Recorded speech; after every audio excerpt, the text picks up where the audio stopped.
Pessoal, boa tarde. Vamos fazer o nosso Diários da Quarentena aqui. Hoje o negócio tá complicado aqui, rapaz. Ih, caramba. Cheio de obra. Vou dar um jeito de cortar caminho por aqui. Isso não é uma coisa recomendável não, mas é um jeito, porque senão a gente não sai daqui. Parece que acabou a folga mesmo. Aquela época que as ruas aqui no Rio estavam todas vazias, porque o pessoal tava de quarentena. Acabou completamente, tudo lotado aqui. Eu demorei um tempão ali no outro sinal ali, antes de conseguir atravessar pro lado de cá. Realmente complicada a coisa.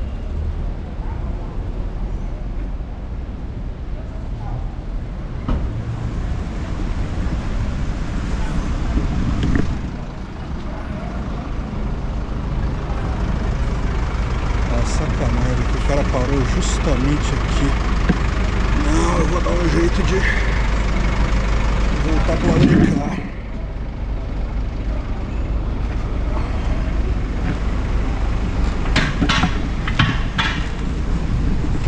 Vou dar um jeito de passar pra cá, porque senão vou ficar duas eternidades e meia parado nesse sinal.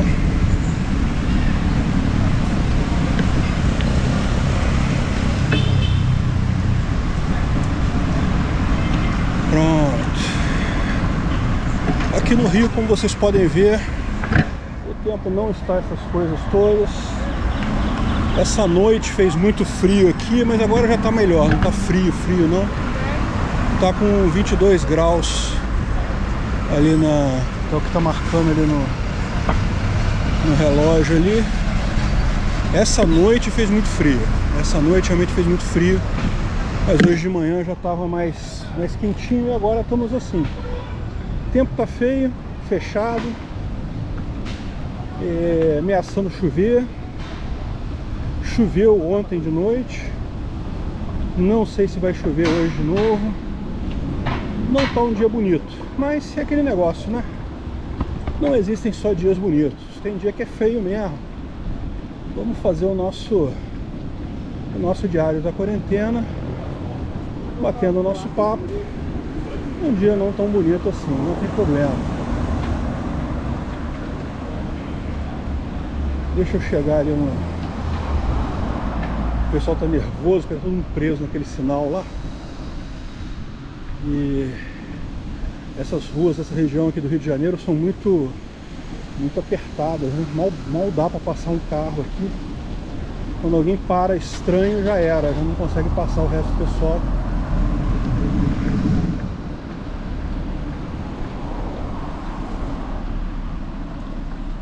Ver se eu consigo passar pro lado de cá. O lado de cá facilita para mim.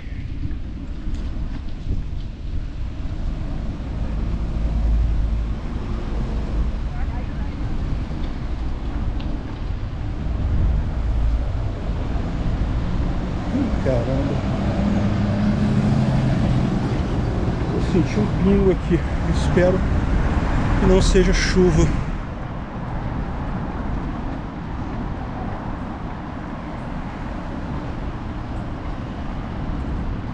Vamos torcer para conseguir pelo menos fazer o meu diário rapidinho.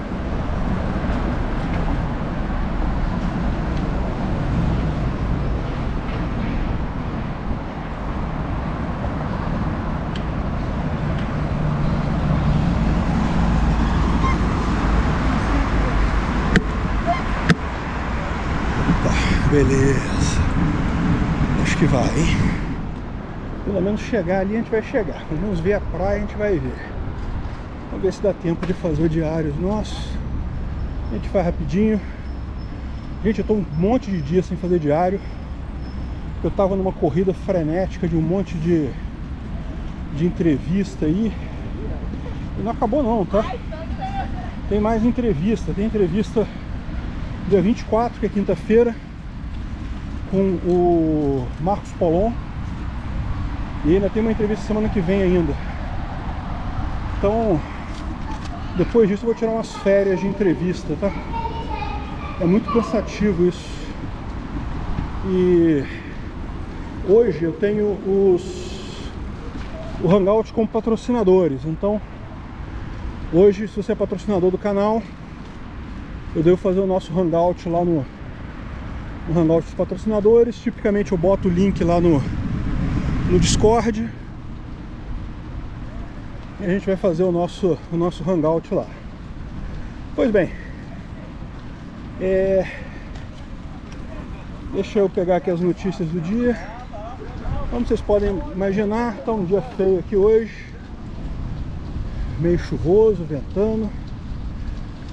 Enfim, eu vou falar sobre como é terminar o assunto do último diário. Se vocês lembram, não consegui terminar porque a bateria acabou, a bateria da câmera acabou. Então vou falar sobre a CuraVac que falhou, sobre chamar o Facebook e o YouTube na CPI da Covid, sobre o imposto para mudança em Nova Iguaçu, que absurdo isso, e sobre a questão do Lázaro. Eu vou começar falando desse, que tá engraçado esse troço, né? Continua a mesma coisa, tá? Parece que eles vislumbraram o cara em alguma mata lá no meio do nada, mas não conseguiram pegar ele ainda não. E aí você sabe que aconteceu o negócio, né? Ofereceram um prêmio de 50 mil para quem indicar onde é que ele tá. E não sei se foi por causa do prêmio ou não, mas o nego botou fogo na mata, meu amigo. Essa época do ano lá naquela região de Brasília ali, do Planalto Central inteiro, é tudo muito seco ali, né? Realmente lá sempre tem essa coisa. Chega o inverno, lá não chove de jeito nenhum. Brasília é impressionante. Fica um período de vários e vários dias sem chuva. O pessoal até brinca que os gramados lá em Brasília são preparados para isso. É tudo patriota. No verão eles ficam verde, no inverno eles ficam amarelo. Tudo morrendo lá sem água. Enfim, botaram fogo na mata, meu amigo. Eu não sei não, mas enfim, certamente para forçar o cara a sair, né? Estão dizendo que foi morador. Pode ser o próprio cara, né? Pode ser ele mesmo que botou fogo para criar um caos e conseguir fugir dali. Pode ser também. Enfim, o cara continua solto. Bom, vamos falar das outras notícias aqui. Eu quero falar rapidinho, porque como eu falei pra vocês, o tempo aqui não tá muito firme não. Tá até saindo um solzinho aqui, ó. Dá pra ver até um solzinho aqui, mas não é aquele solzinho que dá confiança não, viu? Qualquer momento pode começar a chover. É melhor estar preparado. Então vamos lá. Eu vou começar com um assunto que eu parei lá no outro diário da quarentena, que foi sugerido pelo Korobeinik. Obrigado a quem sugeriu a notícia. A maré tá brava aqui, para ter maré aqui nessa altura da Praia do Flamengo, ter onda aqui é difícil.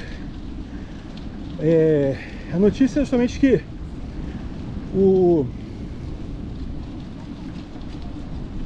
a CPI da Covid quer ouvir Facebook e Google e YouTube. E o motivo disso, vocês sabem, né? É óbvio que o motivo disso é que eles estão injuriados com o fato de que eles tentam criar um clima de absoluta ojeriza ao Bolsonaro. Falam, então bota o cara como culpado de tudo e coisa e tal. E quando eles fazem pesquisa para ver se o povo comprou as lorotas deles, eles percebem que não. E no final das contas, o povo não está comprando o que eles estão falando ali. E estão culpando, lógico, o YouTube e o Facebook, dizendo que é porque eles deixam o Bolsonaro falar e Bolsonaro desmente o que eles falam. É verdade, Bolsonaro é um dos grandes responsáveis por isso. Ele faz as lives dele lá toda quinta-feira, tá sempre no Facebook, coisa e tal. E Certamente isso é um ponto importante da coisa, porque permite que ele dê a versão dele da coisa.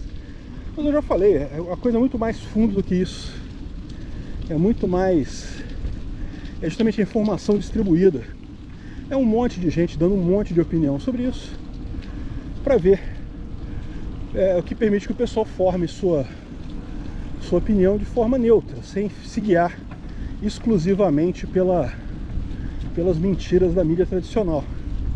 Então, no final das contas, belo e moral o negócio. O pessoal está percebendo que a CPI está fazendo água, não está indo no sentido que eles gostariam que fosse, não está sentindo certamente os protestos não foram tão grandes quanto eles esperavam. É o que eu falei, né? Eles esperavam protestos muito mais de gente normal. No final só teve esquerdista. Isso daí não dá gás, ou seja, não saíram do lugar. Agora que o pessoal da esquerda não gosta do Bolsonaro, que novidade que tem isso, né? Eles nunca votaram, nunca iriam votar mesmo. Enfim. E aí o ponto é isso, o pessoal da CPI já está vendo que o negócio não está funcionando, está chegando para apelação completa. É lógico, eles estão... Isso não vai mudar a estratégia deles, como eu falei para vocês, a estratégia deles... Eles sabiam que conseguir um impeachment seria difícil. Para eles, assim, se eles conseguirem gerar manchetes negativas o suficiente, já tá bom, já é o que eles esperam mesmo. O impeachment pode ser que não fosse nem interessante para eles no primeiro momento. Como eu falei para vocês, lembra que a experiência do pessoal com o impeachment não é muito boa. O pessoal que fez o impeachment do Collor, que foi o PT, esperava ganhar a eleição. Acabou que entrou o Itamar botou o Fernando Henrique, e o resultado foi que o PT, que podia ter ganho facilmente, se o PT não tivesse feito o impeachment do Collor, ele fatalmente teria ganho a eleição seguinte, porque estava todo mundo de saco cheio do Collor. O PT era o grande anti-Collor, teria ganho mole. Como quis fazer o impeachment, acabou se ferrando. Da mesma forma, o PMDB, quando resolveu fazer o impeachment da Dilma, e lógico, o povo estava protestando, coisa e tal, teve tudo isso. Mas vamos combinar, se o PMDB não tivesse comprado essa ideia, não tivesse visto que tinha chance, não tivesse um projeto político deles de ganhar poder, não tinha feito, não tinha corrido atrás disso. Por que ele faria isso? Não teria nada a ganhar. Foi justamente no momento que o PMDB resolveu botar as asinhas para fora que a coisa andou. E o PMDB da mesma forma se ferrou. Achou que poderia repetir o Itamar Franco, porque no caso ia cair no colo dele o impeachment, e daí conseguiria fazer uma coisa bacana, se ferrou de novo. Então, muita gente pede impeachment, mas querer mesmo é outra história. Eles preferem muito mais ficar nessa queimação de desgastar o Bolsonaro. E a questão é que esse negócio de desgastar também não funciona muito bem, pelo motivo que eu já falei para vocês. Mas o pessoal, pelo motivo de que, primeiro, a questão da pandemia, que é o grande argumento que eles têm contra Bolsonaro, meio que tende a acabar, né? A pandemia, quer você queira, quer não, tá acabando. E no final das contas, quando chegar a eleição ano que vem, muito pouco provável disso ainda ter peso político. Eu não estou dizendo que o nego não vai usar isso na campanha, não estou dizendo que não vai ter gente que vai votar contra o cara, mas a questão toda é, até lá, meu, já vai ter outro tipo de problema, já vão ter outras crises, outros problemas vão estar na mente das pessoas. Esse problema vai ser uma coisa secundária. Então, no final, eles sabem disso, estão percebendo que não vão conseguir o impeachment e talvez não consigam nada com essa CPI. Já estão entrando em modo sonhador lá, né? Enfim, acho pouco provável que... Eles estão dizendo lá que o Facebook deveria proibir o Bolsonaro de falar, porque por muito menos proibiram o Trump de falar. O erro deles nesse caso, é lógico, é que mesmo lá nos Estados Unidos, o Twitter e o Facebook só tiveram coragem de fazer alguma coisa contra o Trump depois que ele já não era mais presidente. Assim, ele não era presidente, mas já tinha perdido a eleição, faltava dias para ele sair da Casa Branca, daí ele não tinha força nenhuma mais. Presidente, se não foi reeleito, isso vale para governador, para prefeito também, acaba ficando num limbo de poder, né? Ele não tem mais poder de fato, porque está saindo. Agora, fazer isso com um presidente em exercício é complicado para essas empresas. É muito fácil o Bolsonaro sacanear elas, na verdade. E muito provavelmente mesmo a justiça tem dado ganho de causa a plataformas bolsonaristas, que têm o direito de expressar opinião. Embora a CPI faça questão de dizer que não existe outra opinião, a única opinião é que tratamento precoce não existe, que não sei o que é lá. Embora eles insistam nisso, está cheio de decisão judicial reconhecendo que sim. Olha só a onda do Flamengo, ó. Caralho, isso é raro, bicho. Aqui vocês sabem, né? Praia dentro da Baía de Guanabara, né? Então é difícil ter onda aqui. Tem no máximo umas marolinhas. Hoje, pelo visto, o mar tá feio. Você tá aqui com onda, meu amigo, ali fora, meu amigo, sai de baixo. O mar aqui no entorno do Rio de Janeiro, aqui, no oceano mesmo, é muito forte. Dentro da Bahia, lógico, não tem nada, mas justamente por isso que o pessoal usou o Rio de Janeiro como um porto aqui, né? Porque justamente aqui dentro o mar é tranquilo, mas você saiu daqui, meu amigo, ali fora, saiu da boca da Bahia, não é mole não. E se tá assim, desse jeito aqui, lá fora deve estar muito pior. Pois bem, vamos ver a outra notícia. Eu vou falar sobre o imposto de renda, imposto por mudança em Nova Friburgo. Olha só, essa é a dica para vocês, hein? Esse negócio é um absurdo que está acontecendo numa cidade aqui do Rio de Janeiro chamada Nova Friburgo. Para quem não conhece, aqui no Rio de Janeiro tem perto aqui do Rio, da cidade do Rio, tem a Serra, né?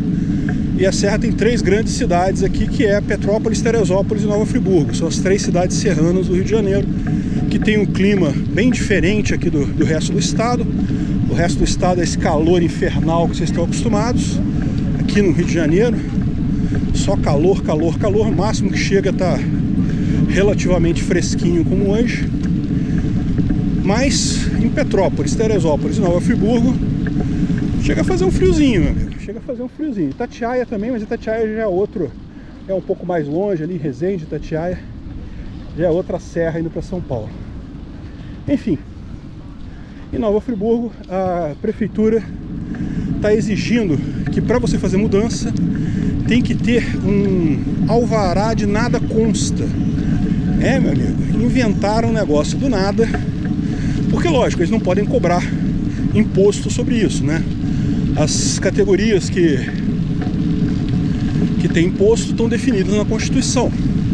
Você só pode fazer imposto em cima de legislação federal.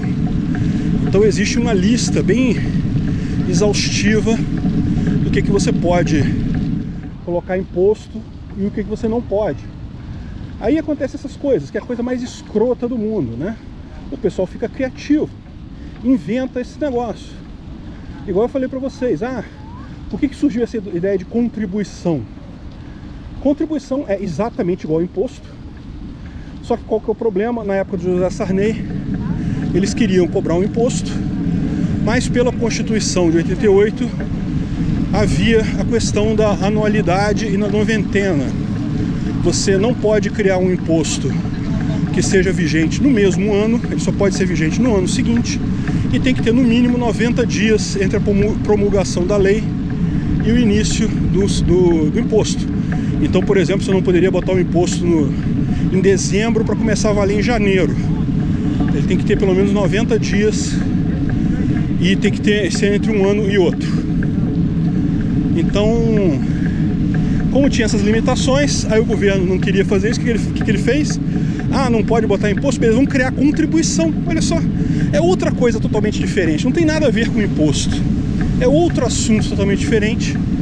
Contribuição, e daí não tem esses limites, pode botar a contribuição e botar de uma vez, e não precisa de noventena, não precisa de anualidade. É uma festa. E foi mais ou menos o que fez a Prefeitura de Nova Friburgo também. Criou lá falou que agora criou uma lei que diz que para você fazer mudança na cidade, você vai mudar de casa, de uma casa para outra, você tem que ter um nada consta da prefeitura, que na verdade, assim, não quer dizer nada, é só você tem que ir lá pegar esse documento, mas aí como a prefeitura pode cobrar taxa de qualquer serviço que ela faça, então ela cobra uma taxa para emitir esse nada consta para mudanças. Olha que maravilha, não é... Esses ditadores de Araque não ficam criativos na hora de roubar dinheiro de você, meu amigo? É o que eu falo, essa idiotice de dizer, ah não, mas a Constituição é que limita o poder do Estado, ela limita a capacidade. Não, porra nenhuma, meu amigo. O Estado te rouba sempre, esquece isso. Olha, bem, sobre essa questão lá de Nova Friburgo, eu, se fosse envolvido, certamente entraria na justiça. É claramente uma taxa inconstitucional. Porque, como eu falei, o que você vai argumentar é que isso, na verdade, é uma taxa colocada com propósito de imposto, que o fato gerador está definido, você tem que pagar de qualquer forma, não importa. Então, no final das contas, não tem lógica nenhuma esse tipo de coisa. É um subterfúgio da prefeitura para te cobrar o imposto. Ela não poderia cobrar esse imposto porque esse tipo de fato gerador não está previsto na Constituição.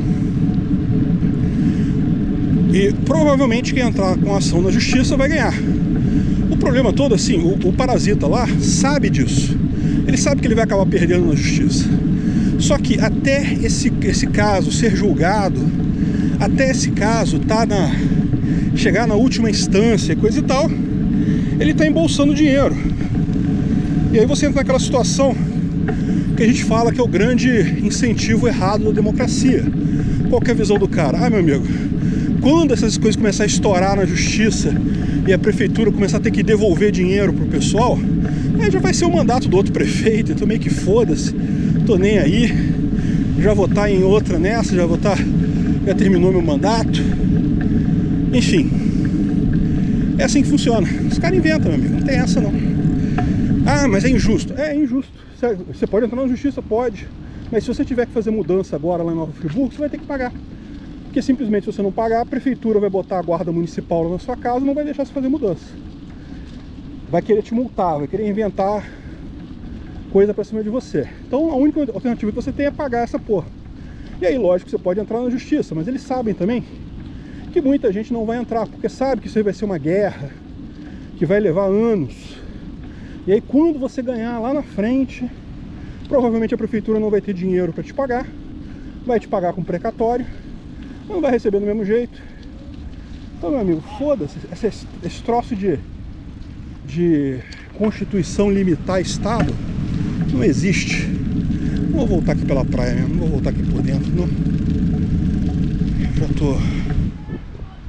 estamos no finalzinho dos assuntos e também não quero demorar muito tempo, porque hoje tem o hangout com patrocinadores, então tenho que fazer um diário rapidinho para não sobrepor o tempo, né? E aí já fechou tudo de novo, já tá sem sol outra vez. Vamos ver se não chove pelo menos. Tá um solzinho muito vagabundo aqui. Bom, vamos ao último assunto, que foi sugerido pelo Rodrigo 1985. Obrigado ao Rodrigo que sugeriu a notícia. E a notícia é a seguinte: a CureVac, a vacina do Bill Gates, falhou. É isso daí. O Bill Gates, vocês sabem, o pessoal estava falando aí que ele estaria envolvido nessa coisa de criar o vírus e não sei o que lá, e propagar o vírus para depois ganhar dinheiro com vacina. E, bom, eu não sei dessa história não, mas o fato é que a vacina que ele patrocinou de fato só teve 47% de eficácia, então não passou no mínimo, que era 50%. Então foi descartada, a vacina foi descartada. Não sei se vocês lembram, mas na verdade teve um monte de vacina que foi descartada desse jeito, né? Teve um grande número mesmo de vacinas descartadas. E a dele foi uma dessas. Eu tô para te dizer que eu não duvido nada que a Coronavac tenha ficado também ali no liminar. Vocês lembram que eles falaram que tinham os números já da vacina? E aí não falaram os números, só na semana que vem.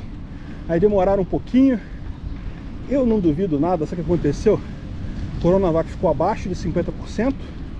Aí nego deu um jeito de dar uma martelada nos números. Deu um jeito de dar uma guaribada ali nos números. E aí chegou nos 50%. No que chegou a 50%, ele falou, não, agora tem que ir isso mesmo. Não dá para martelar mais os números. Eu, sinceramente, não duvido nada que isso tenha acontecido. Enfim. E a gente está ficando sabendo agora que realmente esse tipo de coisa é um fato. A Coronavac, a medida que foi feita dela de eficácia para pessoas idosas foi de 28%. E vocês repararam que eles não falaram daquela... não falaram muito daquela experiência lá daquela cidade. Como é que é o nome da cidade? Lá em São Paulo, que eles vacinaram a cidade toda, Serrana, para fazer uma medida de eficácia. Eu cheguei a fazer um vídeo sobre isso lá no Odyssey, porque no final das contas bateu a mesma coisa, bateu 54% mesmo, é isso mesmo, 50% na melhor das hipóteses. Enfim, muito fraca essa vacina. Aí agora você pode falar assim, então não tem nenhuma base mais essa teoria. Se o Bill Gates criou o vírus para lucrar com a vacina, ele se ferrou nessa porque a vacina dele foi descartada, né? Bem, não é bem assim, porque além disso, ele teve um outro envolvimento fundamental, que foi fazer a ponte entre a Universidade de Oxford e a AstraZeneca. Vocês sabem, a Universidade de Oxford já estava trabalhando na vacina, ele já tinha um protótipo de vacina, mas é uma universidade, não é uma empresa de produção de medicamentos, então eles não teriam condições de produzir um número suficiente de vacinas para efetivamente tornar a coisa viável. Então o Bill Gates entrou nisso daí e foi ele que fez a ponte entre a AstraZeneca e a Universidade de Oxford, ou seja, de um lado uma empresa de medicamentos que tinha capacidade de fazer vacinas, mas que não tinha nenhum projeto de vacina contra esse vírus, e de outro lado uma universidade que tinha um projeto de vacina, mas não tinha capacidade de fazer o vírus, a vacina contra o vírus. Então ele também entrou nisso daí, mas assim, que me consta, isso aí não foi nenhum negócio para ele, ele entrou meio como para ajudar mesmo, coisa e tal. E até onde eu sei, ele não tem nenhum ganho com a vacina da AstraZeneca, até porque a AstraZeneca, vocês sabem, ela é livre de propriedade intelectual, qualquer um pode produzir ela em tese. Tem, parece que, uma proteção para só governos poderem produzir no primeiro momento, mas ela é aquelas licenças do MIT lá de serem abertas, ou seja, e justamente por isso ela é uma das vacinas mais baratas que tem por aí. A vacina da Coronavac acabou custando caro pra caramba para ter uma eficácia ridícula. A AstraZeneca é muito mais barata, tem uma eficácia bem melhor. É lógico, a da Pfizer ainda é a melhor delas, mas o curioso é o seguinte, isso é um outro assunto que a gente pode falar também, que é uma grande questão nessa história, que é o seguinte, o relatório diz que ela não funcionou direito pelo motivo de que, vou aproveitar para atravessar aqui, eu vou por outra rua agora, vou ver se a outra rua está menos cheia do que essa, porque essa daqui estava muito cheia, muito complicada de atravessar ali. Então, por que eles estão dizendo que a vacina de mRNA deles não funcionou? Veja, era uma vacina parecida com a da Pfizer, parecida, a mesma estrutura da Pfizer, mas não funcionou. E o que eles estão dizendo? Que a fase 3 deles pegou um monte de variantes e contra as variantes ela não era tão eficaz. Ou seja, o que acontece na verdade? Esse tipo de vacina de mRNA era muito eficaz enquanto você tinha uma variante só, mas no momento que você tem mais de uma variante, essa vacina não é mais tão eficaz. E, bom, como eu digo pra vocês, né, esse negócio de variante e vacina e coisa e tal, caramba, tá tudo cheio hoje aqui, cara, tudo engarrafado aqui no Catete. O que houve aqui nessa cidade? Todo mundo resolveu sair de carro aqui hoje. Enfim, o que eu tava falando das outras vezes, mesmo que ela não impeça, você de pegar a doença, ela dificulta a progressão da doença. Então assim, mesmo uma vacina de 47% não é uma vacina ruim, não é que ela não sirva para nada e coisa e tal. Agora, o risco que a gente está correndo é justamente o fato de que pode ser que, no final das contas, mesmo a vacina da Pfizer, na verdade, teve aquela eficácia de 95%, porque na época só tinha uma variante, só tinha o vírus original. Se talvez ela fizesse a medição de eficácia agora, que tem um monte de variantes circulando aí, talvez a eficácia dela fosse muito menor. Isso é um problema. De novo, como eu falei pra vocês, assim, essas variantes não me assustam muito, porque quem já pegou a doença como eu sei que eu posso pegar de novo a doença, isso é uma possibilidade, mas tipicamente, como eu já tenho anticorpos para a primeira variante, ou no caso não é a variante, é a original, ou não sei se eu já peguei alguma variante no início, sei lá, o fato de você ter já algum anticorpo contra isso já melhora, já ajuda na hora de uma possível nova infecção. A tendência é você não ter um ataque tão forte quanto da primeira vez.